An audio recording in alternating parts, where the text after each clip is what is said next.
Hello everyone, today let's learn MPLS VPN basics. After completing this course, you will understand the principles and architecture of MPLS VPN, understand the basic concepts of the VPN instance, route distinguisher RD, route target RT, and multi-protocol extensions for BGP4, MP-BGP. Understand the route exchange and data forwarding process of the MPLS VPN. This course consists of two parts. First, let's examine the basic concepts and principles of MPLS VPN. As the name suggests, MPLS VPN is a VPN based on the MPLS data plane. We are already familiar with the concept of MPLS, but what is a VPN? A VPN has two characteristics: virtual and dedicated. A dedicated virtual network is constructed over a public network to allow sites of the same VPN but in different regions to communicate. Now let's shift focus to BGP MPLS IP VPN, which is a type of Layer 3 VPN, L3 VPN. The name consists of four parts: BGP, MPLS, IP, and VPN, each of which represents a specific meaning. BGP advertises VPN routes on the backbone network of a service provider. MPLS forwards VPN packets on the backbone network. IP packets are transmitted on such a network. VPN indicates that BGP MPLS IP VPN is a VPN technology. BGP MPLS IP VPN supports overlapping address spaces, overlapping VPNs, flexible networking, and good scalability, in addition to MPLS quality of service, queues, and traffic engineering, TE. As such, BGP MPLS IP VPN is an important method for IP network carriers to provide value-added services and is widely used. Next, let's take a look at the BGP MPLS IP VPN network. Generally, this consists of the backbone network built by a service provider and a network built by a customer. The former is also called a public network, and the latter is a private network. Customers on different private networks share the backbone network, but are unable to exchange data with one another.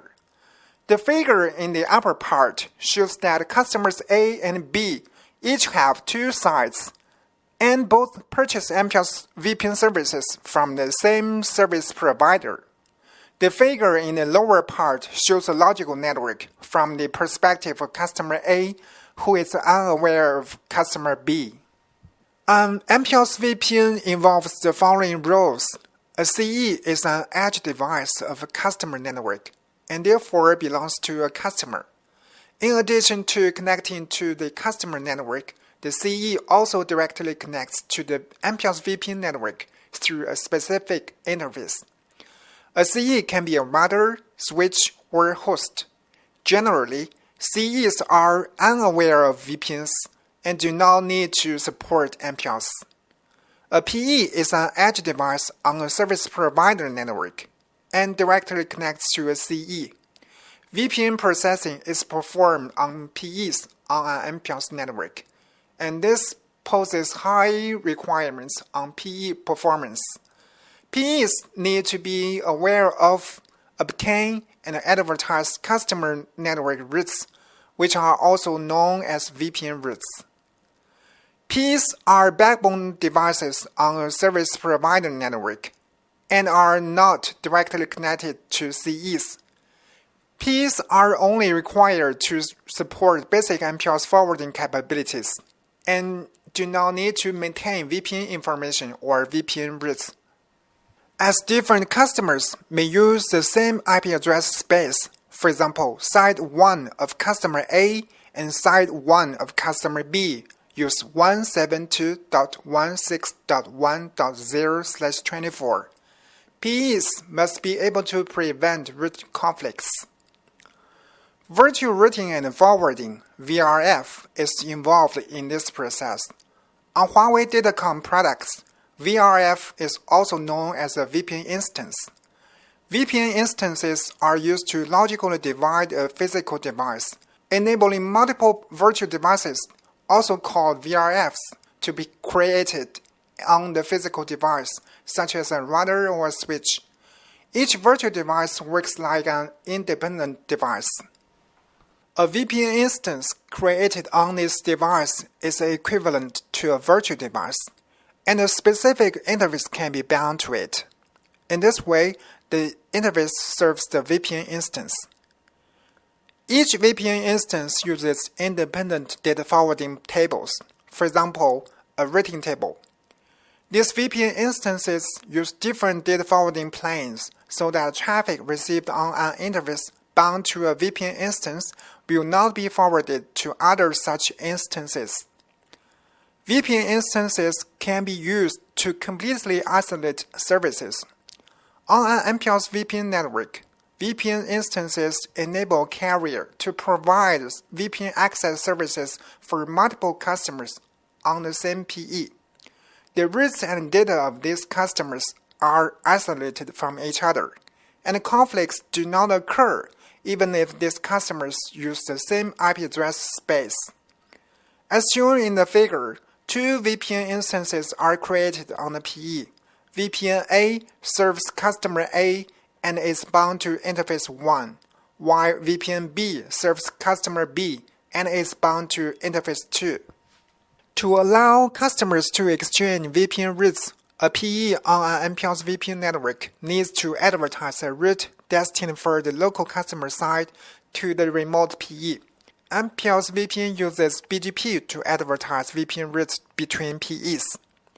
However, traditional BGP cannot correctly process VPN routes with overlapping address spaces. Let's assume that customer A and customer B use IP addresses with the network prefix 1.1.1.0/24, and they both advertise a route destined for this network prefix.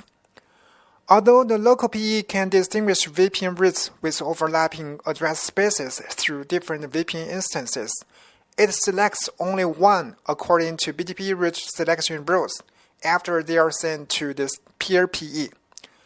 As load balancing is not performed among VPN-specific routes, as a result, the route to the other VPN is lost. To prevent VPN route conflicts caused by overlapping IP address spaces, route distinguishers RDs are used. Let's now take a look at how to use RDs. To solve address conflicts on the public network, the same VPN routes that are sent by different CEs and which may conflict with one another must be converted into unique public network routes. One method is to allocate an RD to each VPN instance. A VPN v4 route is composed of the RD and an original VPN route prefix. Since different RDs are assigned to VPNs, the VPN v4 routes become globally unique. To transmit these VPN v4 routes on the public network, BGP is extended to MP-BGP.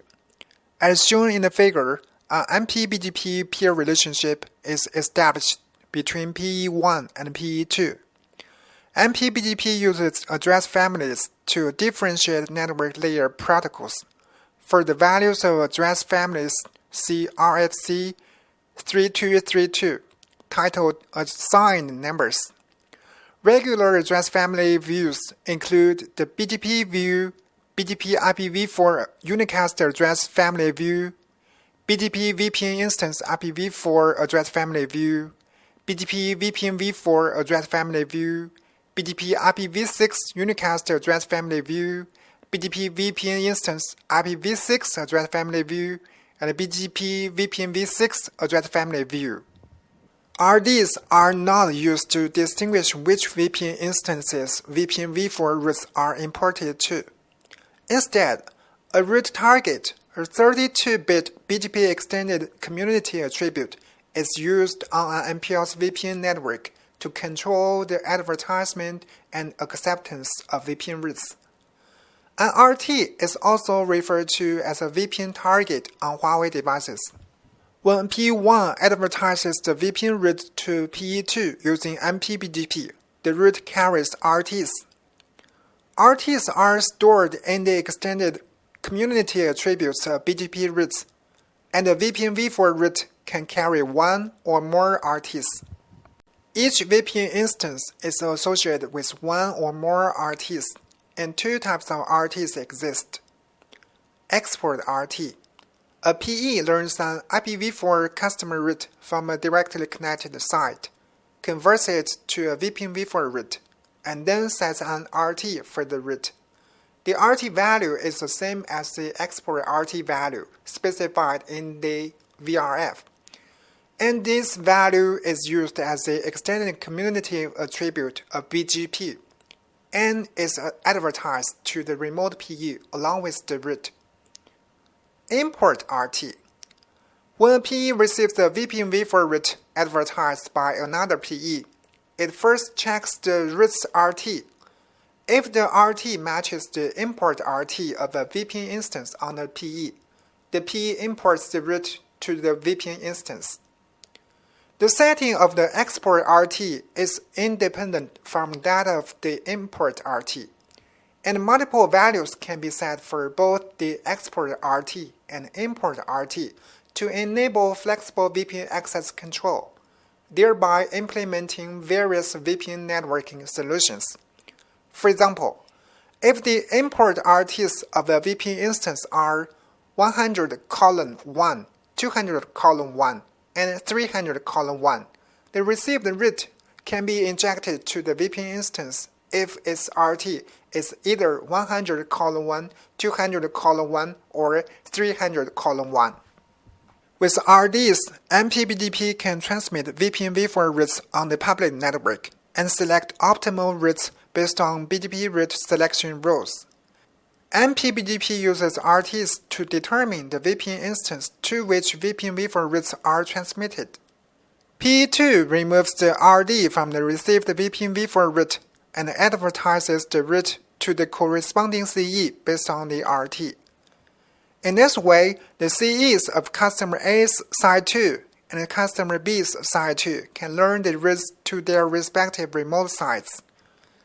Similarly, the CEs of customer A's side 1 and customer B's side 1 can learn the routes to their remote sites.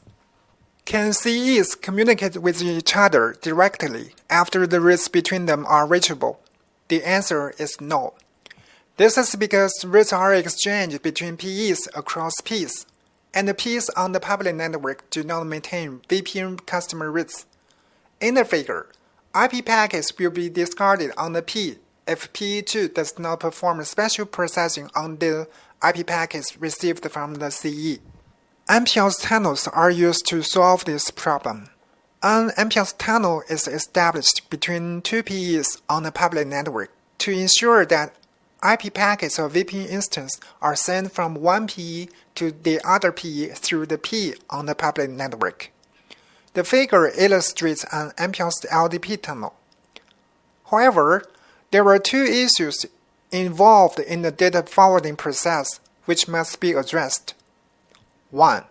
The local PE needs to determine the remote PE to which the IP packets of the VPN instance are sent. 2. The remote PE needs to determine which VPN instance the received IP packets are forwarded to. On an MPLS VPN network, two labels are used to implement these functions. 1. An MPLS LDP tunnel label is used as an outer label, ensuring end-to-end forwarding between PEs. The next hop in the route to the destination address can then be used to determine the tunnel for the packets received by the PE. In other words, the packets can be diverted to the corresponding tunnel based on the next hop. 2. A VPN label is used as an inner label and is assigned to a VPN route accepted by the local PE. The labels of different VPN instances have different values on the local PE, which records the mapping between the inner label and the VPN instance. The inner label is advertised when the local PE advertises the VPN v4 route to the remote PE. When the remote PE forwards a packet to the local PE, the packet carries the inner label, and this can be used by the local PE to determine the VPN instance to which the packet belongs. The inner label of packet remains unchanged when the packet is transmitted on the public network. Next, let's take a look at the route exchange and data forwarding processes of MPLS VPN. On a typical MPLS VPN network, a PE needs to learn the route to the directly connected customer site, and the CE must also learn the route to a remote site through a directly connected PE. A routing protocol between PEs and CEs is used to implement these functions. A routing protocol running between PEs and CEs can be OSPF, ISIS, or BGP, as well as static route.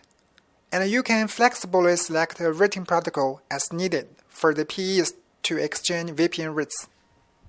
The PE-CE routing protocol running on the CE, such as OSPF, has no difference than a traditional protocol, while the PE-CE routing protocol running on the PE must be associated with a VPN instance. The routing protocol process needs to run within a VPN instance. For example, the OSPF multi-instance process is used within a VPN instance. PEs play the most important role on an MPLS VPN network and provide various functions. 1. Configure VPN instances to exchange routes with CEs and store VPN instance routes. 2. Establish IGP neighbor relationships on the public network and store IGP routing tables. 3. Establish MPLS tunnels and maintain all entries related to MPLS. 4. Establish MP-BGP peer relationships and maintain the VPN v4 routing tables. Before delving into the process of VPN v4 route advertisement on an MPLS VPN network, let's examine the regular configuration. 1.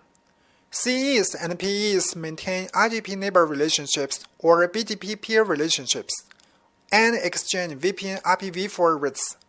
Regarding BGP, while eBGP is generally configured, static routes can also be used in some simple scenarios. 2. An MP-BGP peer relationship is established between PEs. If PEs are in the same AS, an MP-IBGP peer relationship is established to exchange VPN v4 routes and labels. This slide describes the route advertisement process. Step 1. Each CE advertises a private IPv4 route to PE1. Step 2. PE1 adds the VPN routes to the IP routing tables of the VPN instances. If an IGP or static route is used between the PEs and CEs, related IGP or static routes must be imported into the BGP process.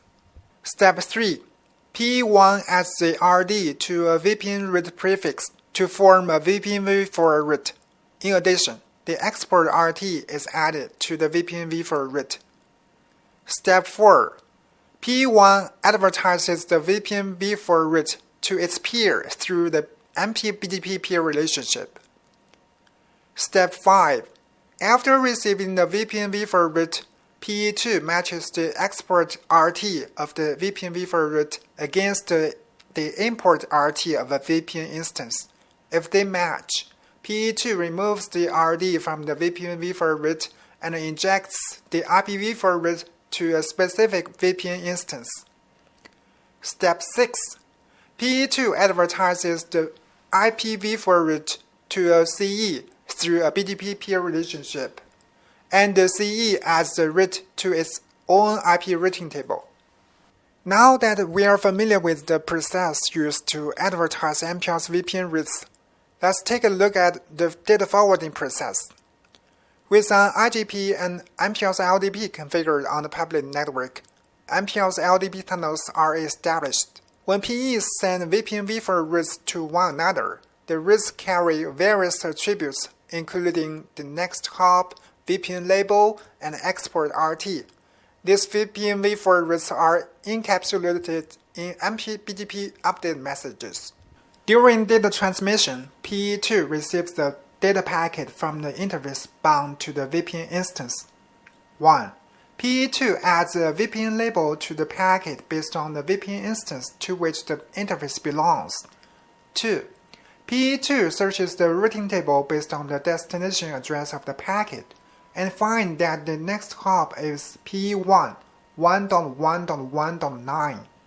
The FAC 1.1.1.9 is associated with an MPLS LDB LSP, and the outgoing label for the LSP is 3111.